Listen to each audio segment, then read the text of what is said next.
the same. Few people laughed. Few people cried. Most people were silent.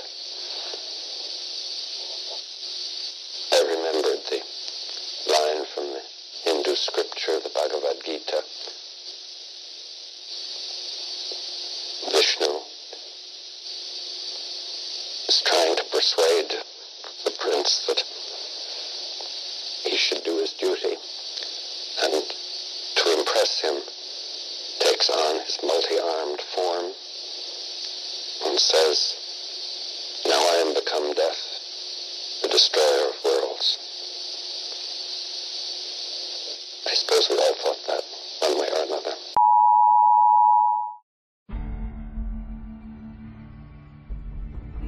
On October 9, 2077, 2 weeks prior to the atomic annihilation, the Chinese secretly began importing a secret weapon into the United States of America. Their neighboring country of Japan has been the home to a race of humanoids with black eyes and a hunger for human flesh. They are known as Ghouls. Under the alliance with the Chinese government and the CCG, the plan was to smuggle Ghouls into the USA and cripple the population. Unfortunately, when the first horde of Ghouls arrived by ship, the bombs have already been dropped, and the world has finally entered the nuclear apocalypse. It is now in the year 2290. The Ghouls are not only still alive, but have thrived. With the help of the NCR and the courier, J.C. Taylor, the Ghouls remain under NCR jurisdiction. As long as the Ghouls stay in line, the NCR will provide security. The only obstacle the Ghouls and the NCR had to overcome was their diet for human flesh. Thankfully, with JC's contacts in Vault City, they brought them technology that will allow them to clone their own human flesh. With this at their disposal, all the humans need to do is donate their blood, and the Ghouls can just grow their own human flesh to eat, and in return, the Ghouls provide spare organs for medical treatments. With survival behind the Ghouls, after all these years and under NCR protection, a wandering drifter named Kaneki roams the Mojave Wasteland to help anyone in need.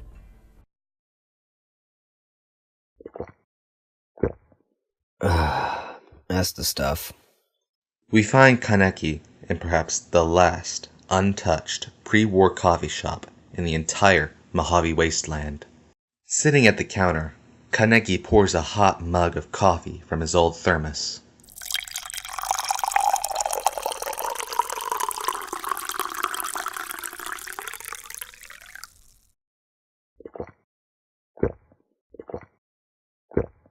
Dressed in an old, long, thick duster, with a hood undone behind his coal-black hair, and his pilot shades sitting on the counter.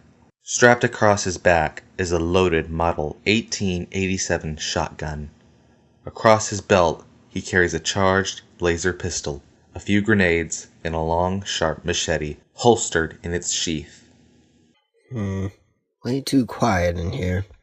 Turning to his pit boy, Kaneki switches on the radio to Mr. New Vegas' broadcast. Welcome back, listeners. This is Mr. New Vegas, fanning the flames of your passion. There we go. Our top story today is actually quite the interesting one. I've received reports that the NCR are remobilizing their forces back to Hoover Dam. Now, I'm not sure why, to be honest, this time. We all know the only ones who could have had a chance at taking the dam were Caesar's Legion, but after their downfall in 2281, I doubt those leaderless wannabes have a chance at taking the dam. Someone, or perhaps something else, must be coming. Quite a mystery the Mojave is throwing at us this time. You know, everyone, I always consider this desert wasteland a never-ending resource of surprises. But this one, hoo-wee, this one really has me thinking. What could be coming for Hoover Dam? Regardless, I'm sure we'll find out soon. This story is brought to you by Gomorrah. Gomorrah. It'll be our little secret. Gonna play a song for you now. And before I do, let me ask you, How do you mend a broken heart?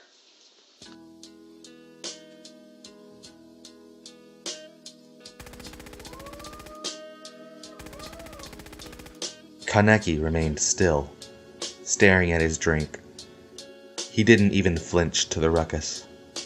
He knows that kind of commotion anywhere. Raiders. Didn't even finish my coffee. Oh well.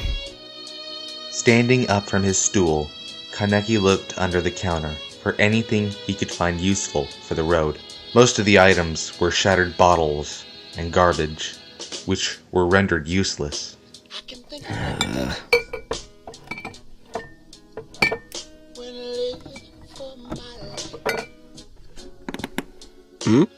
Pressing his foot back on a wooden plank a few more times, he finds a hidden hatch.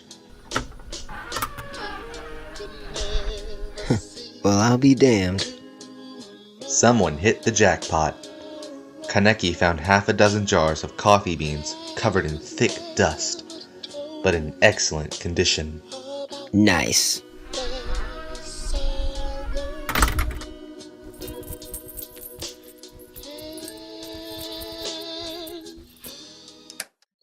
Time to go.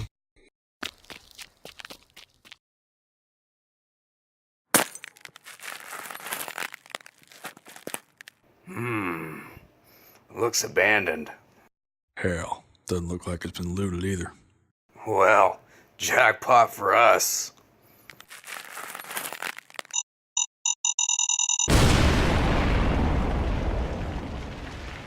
Kaneki left behind one of his landmines for the raiders after he left through the back door.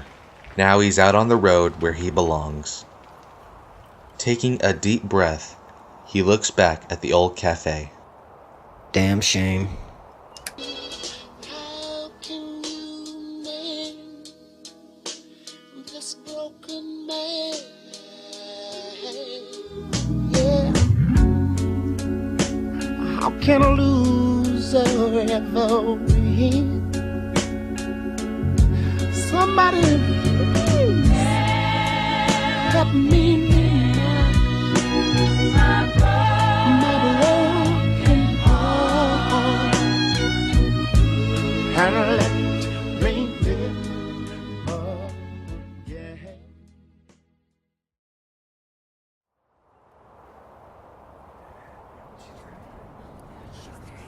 A couple of miles down the road south, Kaneki arrives at Goodsprings. The people around him look with whispers and pointed fingers of suspicion. But Kaneki just shrugs them off by wiping sand off the collar of his long duster as he makes his way to the Prospector's saloon.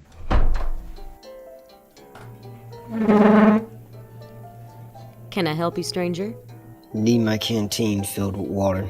All the way. Got the caps? How much? 20 caps. Kaneki couldn't afford that price. Not now. He's been running low on caps since his last stock up on ammo. He looked a brief moment away from Trudy's gaze, and at all the liquor bottles behind her. And then an idea popped into his mind. So he looked back at her, with an alternate price. Would you be willing to trade? Depends. What do you got? Kaneki slings over his pack on the table, and gently pulls out a bottle of wine he looted from an abandoned bar a week ago. He gives it a small brush to wipe off the dust to show the year it was brewed on. In 2077. Here, check this out. 2077? Where did you find this? Does it really matter? Does this get my canteen filled? Son, with a gift like this, you can have as much water as you can carry for as long as you live. Or at least until I reach the bottom of this bottle. Trudy takes Kaneki's canteen and makes her way to the back, leaving him to himself.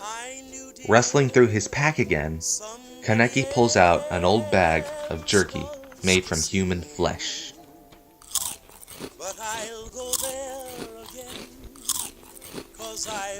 Still good on your rations? The sound of the woman's voice actually made Kaneki jump from his seat. He looked for the source of where he heard the voice, and he laid eyes on an old friend, wearing a leathery brown ranger hat covers her short cobalt blue hair, loose black jeans, a Kevlar vest, and a dirty dark and green long-sleeve shirt. Wrapped around her waist was a 9mm pistol and a lightweight assault rifle across her back. Toka, what are you doing here? I could ask the same to you, but I think we're here for the same things.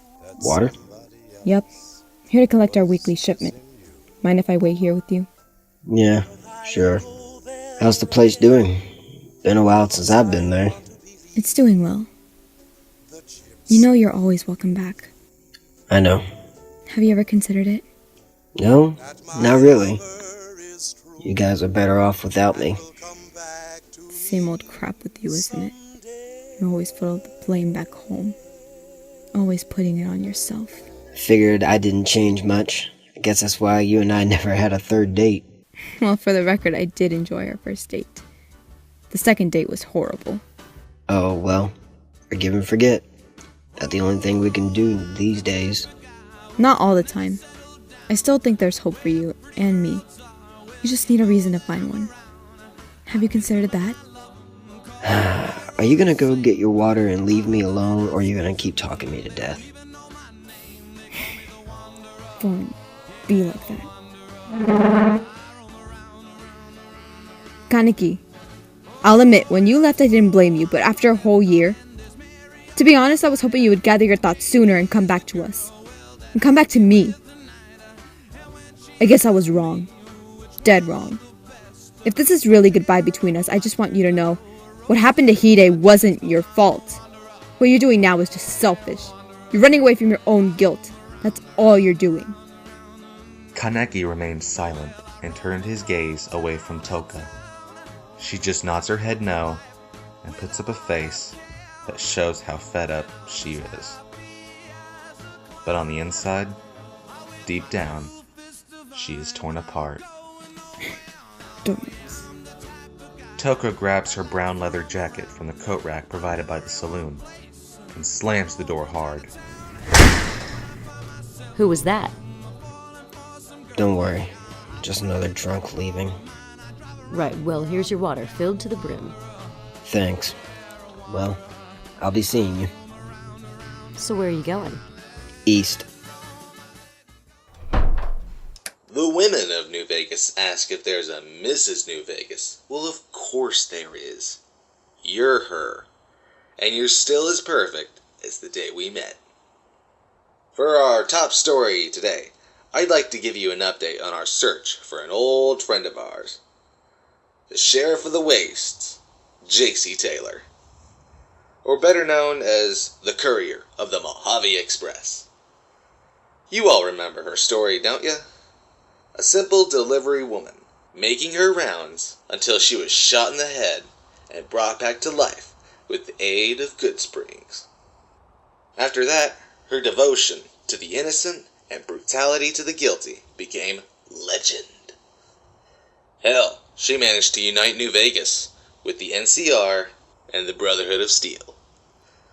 Now tell me, how can one woman so famous just drop off the radar? Anyway, my sources didn't have much solid ground on their report, but they said they found traces of her whereabouts on the eastern border. From what I can tell, she's leaving the Mojave wasteland.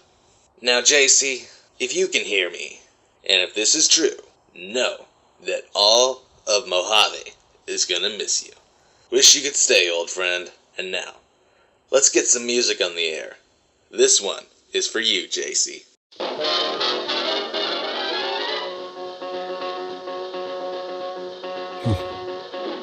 Good song. Look down that lonesome road before you travel on. Look up, oh look up, and see your maker before Gabriel blow his horn.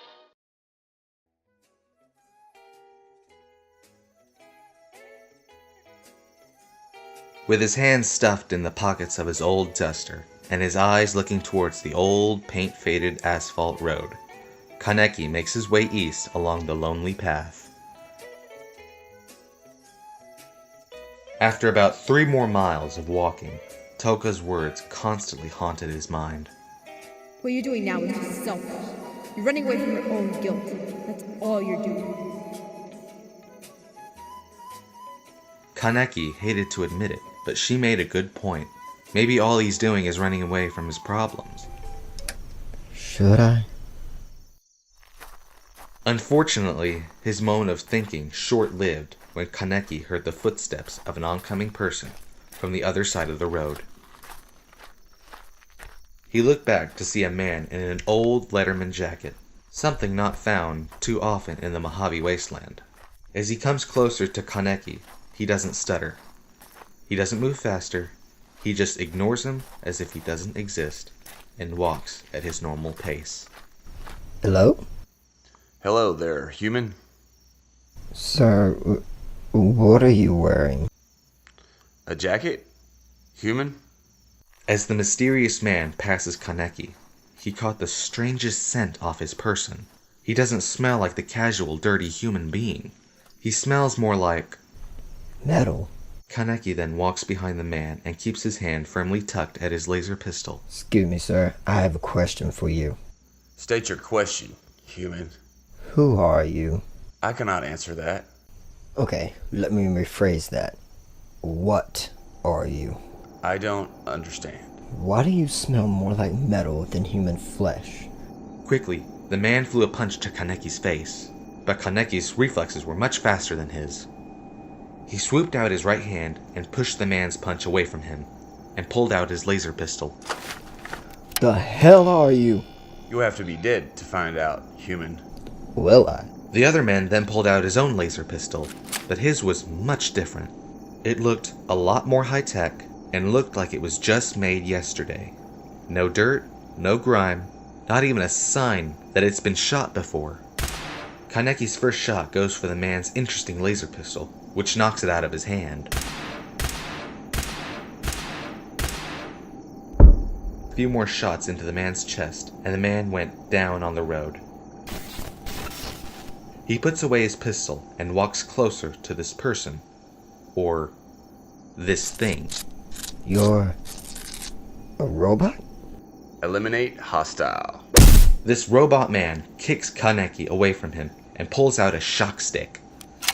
He runs his way to Kaneki, ready to kill him. He tried to pull out his Kagine to get this done quicker, but he hasn't had enough flesh to even feel his natural power. His natural instincts isn't going to help him tonight. Kaneki had to pull out his machete instead. The robot put his shock stick in the air, preparing to swing down at Kaneki, but despite his Kagine, Kaneki was still faster. He catches the robot's wrist, twisting it behind his back, and then he starts stabbing him with his machete. Kaneki kicked the robot in the back and made it land on the side of the road. Again, what the hell are you? I am just the first of many more to come. The Institute will rise again. The Institute? Kaneki took in the moment to think, what could the Institute be? Or why is this robot pretending to be human? After a few minutes of fruitless ideas, he starts to loot the synthetic corpse for anything useful. Not even a robot can be laid to rest without scavenging for spoils. Fusion cells. Nice, nice, nice. The last thing Kaneki found interesting on the robot's person was a holotape. What have we here? Alright, 6 X-Ray Echo 7. You and your team's mission is to scout the western Mojave Desert, infiltrate the parameters, and consider what's of value and what's a threat. After our defeat in the Commonwealth, we cannot afford another setback of that size again. Here in the Mojave, we just might have a chance for redemption. The fate of humanity befalls into our hands, and we cannot let our work die in vain. Good luck. Commonwealth? Kaneki then stood from the dead robot's corpse and looked back west. Guess I have no choice. Gotta go back to New Vegas. I gotta warn them. It's a bit of a hike, but fuck it. It took all night, was a hell of a walk, and the morning is just now creaking on the other side of the horizon. Kaneki finally made it to Freeside. About damn time. Taking one more sip from his canteen of water wasn't enough to keep his mouth from drying up. Good to see you, sir. Need protection to the strip? My skills with a gun are legendary. Protection my foot, you amateur. Well, good fucking luck to you, asshole.